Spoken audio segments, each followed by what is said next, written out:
Hi everyone, and welcome to the channel. So before this video really gets started, I want to show you something. Look at this video. It's not the best quality, but I still have good audio. I still sound fine, and the lighting's fine, everything's fine. It's just the video's not that great of a quality.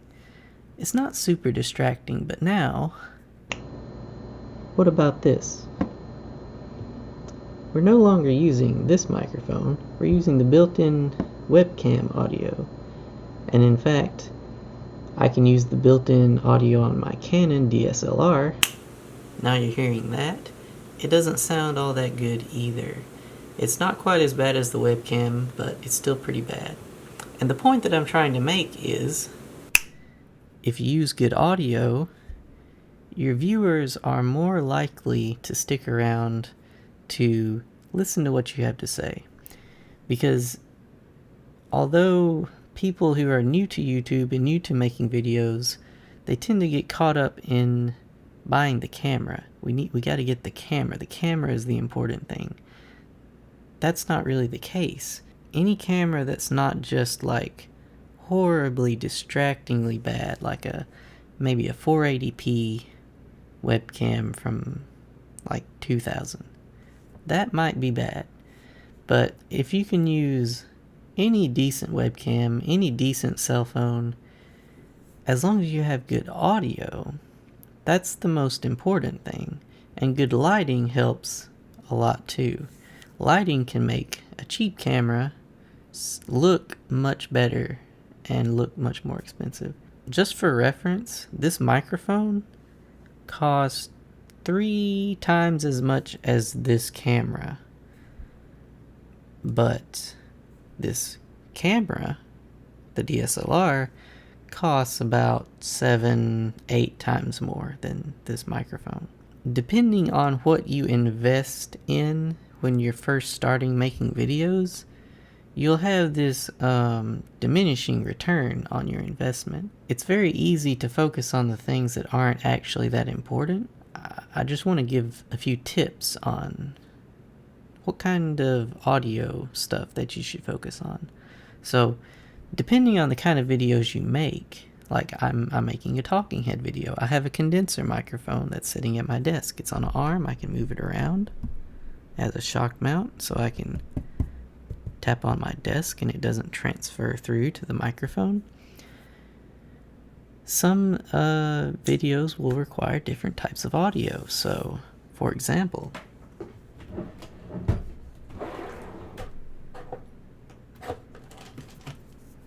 this is a lavalier microphone. This would plug into a regular XLR port. You would clip this onto your shirt and you would talk into it.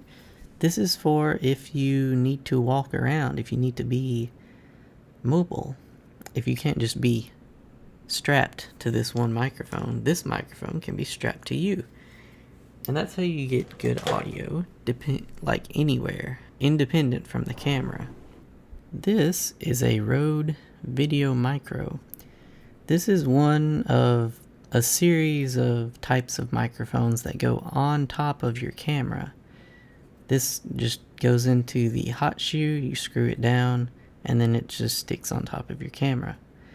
It has a cable that runs from the microphone to the camera's audio input. Depending on which one you get, which camera you have, and what your audio needs are, there will be different ones of these that are good.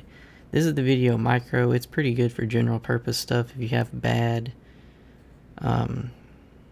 in-camera audio. But I would suggest doing research and figuring out which one is good for you, because they excel at different things. This one is not like super directional. Some of them pick up audio very directionally. Some of them are omnidirectional. So I would just do research on that. What kind of on-camera microphone do you need?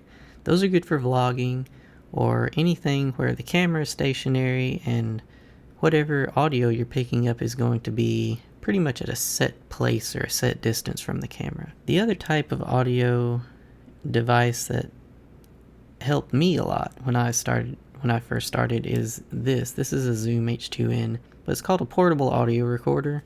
And this is again is just one in a series of a bunch of different variations of this type of device. I like this one pretty well, but this is good if you need to record audio like out in the middle of nowhere and you can't have an audio interface. This just goes anywhere, you turn it on, and you're ready to record high quality audio. Okay, editor Michael here. I forgot to mention that you can use most of these portable recorders as an audio interface too, if you need to. So if you know you need one of these to record stuff out in the field, you could consider just buying a portable recorder that has XLR inputs, and you can use that as your main audio interface until you can afford to have both, if you need both. Okay, that's it. Carry on with your day. Goodbye. As microphones built in, it can accept certain audio inputs. There are versions of these that have XLR inputs as well, so you can bring along something like this and you can pipe that audio into the recording, and that can be really useful for like podcasts, mobile interviews, things of that nature. Now, another really important consideration when you're looking at microphones that you'll encounter is USB versus XLR. What's the difference? Which one should I get?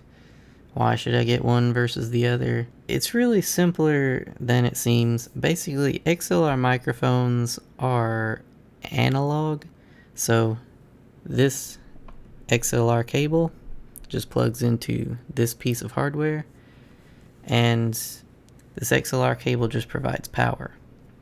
And there's a bit of electronics inside the microphone that amplify a signal and then sends that analog signal through the XLR cable. And then your audio interface does all the work. That turns the analog signal into digital signal, which your programs on your computer can read and understand, and like voice over IP applications can understand. It turns the microphone into a computer readable format. USB microphones just have all of that built into the microphone itself. So that sounds like a good thing because it's simpler, and it can be, but what you'll run into is they become obsolete quicker because the technology that is inside audio interfaces gets older much quicker than the technology that's inside microphones. You can take microphones from like the 50s and 60s and plug them in and they sound amazing. Audio interfaces get old in like 5-10 years because that technology evolves much more rapidly. So it's a better long-term investment to get something like this, an XLR microphone. The XLR plug is not going anywhere anytime soon, but USB plugs, they're always iterating. Like if you bought a USB microphone even a year or two ago, they probably had like USB 2.0 type B, like a printer plug. Now they probably have USB type C. In a few years they'll probably have something different. I don't want to deal with that. I like XLR. If I need to replace the audio interface, I'll do that. I'll just sell the old one, get a new interface. But I like my microphone. I don't want to mess with the microphone. I like it. I plan on keeping this a very, very long time. And although this is expensive, I feel like it's a solid investment. A microphone is a solid investment because they don't really get obsolete. They don't get old. You can use them forever. It's a good investment. So USB versus XLR, that's how I feel about it. If you just need something simple, USB is the way to go, but I would not spend a ton of money on a USB microphone. I would only go for the cheaper ones, and only do that knowing that they're probably not going to be up to the level of quality that you'll get with a good XLR one. Now's the part of the video where I beg for subscribers and likes and all that other stuff that YouTubers do. So if you liked the video, if it helped you out, leave a like. That always helps. If you want to see more stuff like this, please do subscribe because I will be making more content. And thank you for watching. I'll see you in the next video.